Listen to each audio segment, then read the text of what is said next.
El Señor esté con ustedes. Proclamación del Santo Evangelio según San Juan. Cuando Judas salió del cenáculo, Jesús dijo: Ahora ha sido glorificado el Hijo del Hombre, y Dios ha sido glorificado en él. Si Dios ha sido glorificado en él, también Dios lo glorificará en sí mismo, y pronto lo glorificará. Hijitos, todavía estaré un poco con ustedes. Les doy un mandamiento nuevo: que se amen los unos a los otros como yo los he amado. Y por este amor reconocerán todos que ustedes son mis discípulos. Palabra del Señor. Siéntense un momentito. Hace 8 días meditábamos sobre la figura confiable del buen pastor. Una figura que Jesús utiliza para convencer, tratar de atraer a aquellos judíos, como los llama Juan, que eran todas estas autoridades de Israel, que lo rechazan, que lo fastidian, que quieren ver pruebas constantemente con la intención, dicen ellos, de creer en él, que lo señalan como alguien que actúa en forma peligrosa para la seguridad de Israel y sobre todo para la estructura religiosa que tienen. Jesús quiere que ellos se sientan confiados, por eso usa la figura del buen pastor, una figura confiable, ¿no? Yo estoy aquí para dar la vida, yo estoy aquí para llevarlos a los mejores lugares, yo estoy aquí para cuidarlos, yo estoy aquí para saberlos guiar a donde tienen que ir, ¿no? Es decir, esa figura confiable tiene que redundar en algo, en lo que Él anuncia, en lo que Él enseña, en su palabra. Y por eso entonces la confianza en Jesús viene a ser confianza más bien en lo que Él enseña, para poder experimentar la eficacia de lo que enseña. Y por eso ahora el Evangelio nos narra ese momento entrañable, bastante íntimo, entre Jesús y sus discípulos, la última cena. Jesús sabe que sus discípulos van a vivir un momento muy difícil, muy doloroso. Es el momento de la ausencia, pero ellos todavía no están como muy claros sobre esto. Por eso, al dejarles el mandamiento del amor, les da a entender que quien ama como Él ama, no lo va a extrañar, no va a sentir su ausencia, no va a sentir que está lejos, lo van a sentir presente, van a sentir la comunión con Jesús. Pero la condición es amar como Él nos ama, ¿eh? Y ese amor fue identificado por las primeras comunidades cristianas en una actitud completamente radical, que lo anuncia, lo cuenta San Lucas en los Hechos de los Apóstoles. Eran un solo corazón y una sola alma. Nadie pasaba necesidad porque todos ponían a disponibilidad de los demás lo que tenían. Venían señalados como los que se aman. Miren estos cómo se quieren. Había una identidad específica, y esa identidad específica los primeros cristianos lo llamaron el ágape. Quisieron identificar con una palabra específica el amor de Jesús.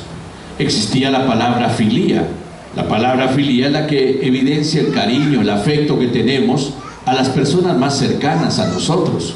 Existía la palabra eros también, que no solo tiene una connotación negativa, también tiene una connotación positiva, como la forma de gozar, de vivir la experiencia del cariño y del amor, sobre todo aquella satisfacción de los sentidos que da el que me querrás, el que yo te quiera, ¿no? El intercambio cariñoso. Pero entre la filia y el eros, que también venían vividos como una experiencia de la comunidad cristiana, ellos encontraron la palabra ágape, que no solo equilibra la filia y el eros, sino que también le da esa connotación que va más allá incluso de lo físico y va más allá de los límites que a veces nosotros ponemos al amor. Y entonces identifican el amor pleno de Jesús, ese amor de perfección, ese amor por el cual nosotros podemos ser perfectos como Dios es perfecto. Vivían el ágape, ¿no? Ese saber incluso ir más allá de la exigencia de una correspondencia, de la exigencia de un intercambio, ir más allá incluso de la identidad del grupo o de las personas a las que quiero. Y es que Jesús había enseñado a sus discípulos y nos sigue enseñando a nosotros que quien ama solo a los que los ama, ¿qué hace de extraordinario?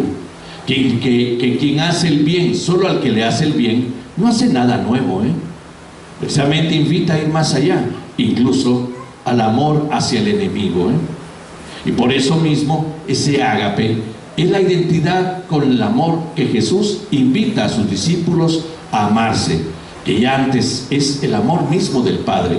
Como el Padre me ha amado, así los he amado yo. La perfección del amor viene dada a Jesús a todos nosotros, para que desde la perfección del amor también nosotros aprendamos a identificarnos mutuamente en Él. Y esto es aquello que, vuelvo a repetir, cumple el desafío para todo discípulo de Jesús: sean perfectos como mi Padre Celestial es perfecto. Quiéranse, eso está diciendo, quiéranse. Es un imperativo que entra en la dimensión de la convicción de cada uno de nosotros para poder decir que somos verdaderos cristianos. Entonces, la identidad del discípulo no es la fe, no es simplemente creer en Jesús, no es la fe. Porque San Pablo dice claramente que la fe viene justificada por el amor. Santiago en su carta nos dirá: muéstrame tu fe sin obras, que yo por mis obras te mostraré mi fe. La obra del cristiano es amar, y el amar se extiende a toda una dimensión de bien hacia los demás, de bien común hacia todos aquellos con quienes nos topamos en la sociedad. Vuelvo a repetir, incluso superando barreras de religión, barreras de ideología, barreras de toda forma, podemos decir, humana, que el hombre construye y que genera siempre la división y trae como consecuencia un poder extraordinario: el poder de cambiar la historia, el poder de cambiar la sociedad. Queremos una sociedad con paz y justicia. La convicción que nos da el amor como ejercicio de nuestra identidad cristiana nos lleva entonces a entenderlo como el bien y cómo hacemos las cosas bien también. Por eso, en este tiempo electoral, la invitación es redescubrir la dimensión del bien común en el quehacer político, y ese quehacer político, que es traducido en un bien común como la legítima forma de ser política, como la auténtica forma de ser política, viene inspirado para nosotros los cristianos desde el mandamiento del amor. Entonces, ¿a quién escogemos? Escogemos a aquellas personas que se identifican con el bien común. Pero también nos pone delante de una responsabilidad social a nosotros, No es solo un amor afectivo, ya vimos la filía, No es solo un amor de satisfacción, ya vimos el eros. Es el amor de la perfección, que precisamente nos pone delante de la responsabilidad del bien que hacemos nosotros también a los demás, desde lo que nos toca hacer diariamente, desde nuestra profesión, desde nuestra familia, desde el quehacer de todos los días. Esa es precisamente la política del cristiano. La política del cristiano se identifica plenamente con el Evangelio, y el Evangelio tiene un solo nombre: ámense como yo los he amado. Y ahí se reúne todo el quehacer de Jesús, que venía identificado en el Evangelio como aquel que toda su vida pasó haciendo el bien a los demás, hacer el bien a los demás, que incluso vivió la experiencia de la falta de la reciprocidad del amor en muchos aspectos, y tal vez lo más triste, de parte de aquellos a los que él amó profundamente. San Juan tal vez puede ser el único discípulo que se atreve a decir abiertamente que es el discípulo amado, pero esa sensación la habrán tenido todos, Bueno, ellos, los privilegiados de la presencia de Jesús y de la experiencia del amor de Jesús, al final lo abandonaron. La falta de reciprocidad en el amor no cambia el amor que Jesús les tiene a ellos. Nosotros, tristemente, muchas veces contaminados en una sociedad de reciprocidad, en una sociedad de intercambio, sí somos capaces de tomar medidas anti-amor cuando tal vez ni gracias me dijo, ¿no? Ni siquiera me agradeció lo que hice, ni siquiera me dijeron qué bueno lo que hiciste. Cuando esa falta de intercambio y de reciprocidad toca muchas veces a nuestras puertas, se fortalece cuando no tenemos la convicción clara del amor cristiano y exigimos el intercambio, y exigimos la reciprocidad, y exigimos la correspondencia, ¿eh? Claro, es muy humano, y lo ideal es que así sea, lo ideal. Pero cuando no se da, el cristiano permanece amando, permanece en la convicción del amor. Por eso a veces es un riesgo en las comunidades nuestras buscar precisamente el aplauso, el agradecimiento, el reconocimiento, porque también conlleva a una actitud muchas veces no correcta de protagonismo, de evidencia. Entonces, ¿qué es lo que buscas de verdad? ¿Qué es lo que buscas de verdad? Desde la fe, a la escucha de la palabra, porque la fe nos hace confiar en la palabra, escuchamos a un Jesús que nos da a entender que la verdadera alegría nace del amar, pero del amar como Él nos ha amado. Una experiencia que no esperó ser correspondida, una experiencia que no esperó ser agradecida, sino simple y sencillamente la satisfacción de que hice el bien, de que te amo y que eso queda en mí también, aunque no me lo hayas correspondido. Y ahí dice Jesús, mi alegría va a estar en ustedes, y la alegría que ustedes tanto buscan llegará a su plenitud. ¿Qué más queremos entonces si no nos han dado la clave ya de la alegría? ¿Por qué seguimos insistiendo en aquellos momentos efímeros que exigimos de los demás ante el bien que les hacemos? Si nos agradecen, bueno; si no, pues también bueno, ¿no? Si no lo reconocen, bueno; y si no lo reconocen, también bueno. Ese es un paso a la perfección. Ese es un paso de la comprensión verdadera del mandamiento del amor. Y entonces Jesús dice, por eso reconocerán que son mis discípulos. Miren en dónde está.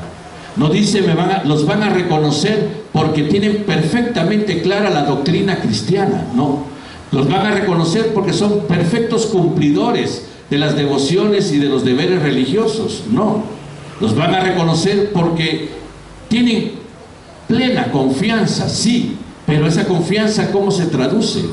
Los van a reconocer porque se quieren.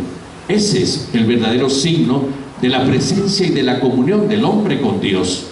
Por eso, cuando llegó el momento del Concilio Vaticano II, ese momento histórico que revoluciona y transforma la mentalidad de la Iglesia y la de todos nosotros los cristianos, y que todavía falta precisamente extenderlo, aprovecharlo, los padres conciliares se preguntaron si era verdad o no esa frase, podemos decir monolítica, que definía la pertenencia de la Iglesia y la salvación: extra ecclesia nulla salus. Fuera de la Iglesia no hay salvación. ¿Será así? Cuando Dios ama, y ama en la apertura, ama fuera de los límites humanos. ¿Será así cuando Dios ha manifestado su amor también por paganos y por gente no creyente en el Antiguo Testamento, y más aún Jesús, rostro verdadero de Dios, sirviendo también a personas no creyentes y dándoles también beneficios que vienen de Dios? Entonces, cuidado, el amor de Dios se extiende más allá de una identidad religiosa, y nosotros, los que sí conocemos a Dios, los que sí estamos dentro del ámbito de esta familia llamada Iglesia, reconocemos la acción de Dios en el bien que personas que tal vez ni siquiera creen en Él lo hacen, y aún tal vez con mayor intensidad que nosotros, Aquellos cristianos anónimos que muchas veces ni siquiera conocen a Dios, que tal vez son ateos, pero que hacen el bien, y porque hacen el bien viven el Evangelio, viven el Evangelio sin conocerlo, y ya eso precisamente es un signo del amor de Dios, no solo de Dios que los ama, sino como Dios por medio de ellos se manifiesta en el bien que hacen. Por lo tanto, entonces, nos invita también a nosotros, los que sí creemos, los que nos llamamos discípulos de Jesús, a que no nos dejemos entonces vernos mal delante de una identidad que nos conduce a sabernos querer y a saber querer delante de aquellos que ni siquiera conocen a Dios y que hacen el bien y que lo hacen el bien perfectamente. Estos cristianos anónimos que también están llamados a la salvación. Bueno, pues no hay otra forma de entendernos entonces como cristianos. Esa es la verdadera comunión. Una comunión que en la celebración de la Eucaristía dominical y aún diaria no solo se limita a la experiencia de recibir a Cristo consagrado en el pan y en el vino, sino también al momento en que entramos acá, donde dos o más se reúnen en mi nombre, ahí estaré yo en medio de ellos. Pero es que esos dos o más reunidos en el nombre de Jesús son dos o más que tienen una disponibilidad de servirse, de quererse, aunque no te conozca, aunque no sepa tu nombre. Son dos o más que viven la experiencia de Jesús, de tender la mano a quien lo necesite. Desde esa experiencia que invoca a Jesús, ya vivimos la comunión que precisamente es nuestra celebración, que luego pasa a ser referida a la presencia de Cristo por medio de la palabra proclamada, y por último a la participación de Cristo en la mesa de la Eucaristía. Pero todo es comunión, por lo tanto se goza la presencia de Jesús, que fortalece las intenciones. De aquí salgo decidido a perdonar, de aquí salgo decidido a reconciliar, de aquí salgo decidido a reparar, de aquí salgo decidido a hacer las cosas bien, de aquí salgo decidido a actuar conforme a mi fe. Y por lo tanto, mi verdadera forma de evidenciar que soy cristiano es afuera, cuando actúo conforme al amor. Desde aquí, ya porque la fe que he celebrado en comunión con mis hermanos me hace creer en la palabra, y al creer en la palabra también me hace identificarme con ella para vivirla, y esa vivencia se identifica con el mandamiento del amor. Por lo tanto, pues ahí está nuestra tarea, nuestro verdadero testimonio. La gente sabe que rezamos, la gente sabe que venimos a misa, la gente sabe que tenemos devociones, la gente lo sabe, pero no por eso creen en nosotros, no por eso tienen la certeza de a quién anunciamos y en quién creemos.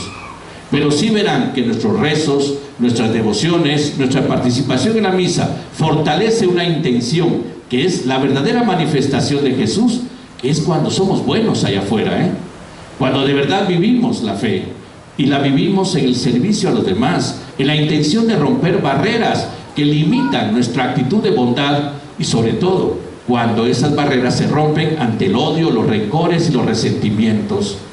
Y ahí nos hacemos verdaderos cristianos, ahí nos hacemos verdaderos discípulos de Jesús. Vamos a confirmar nuestra fe.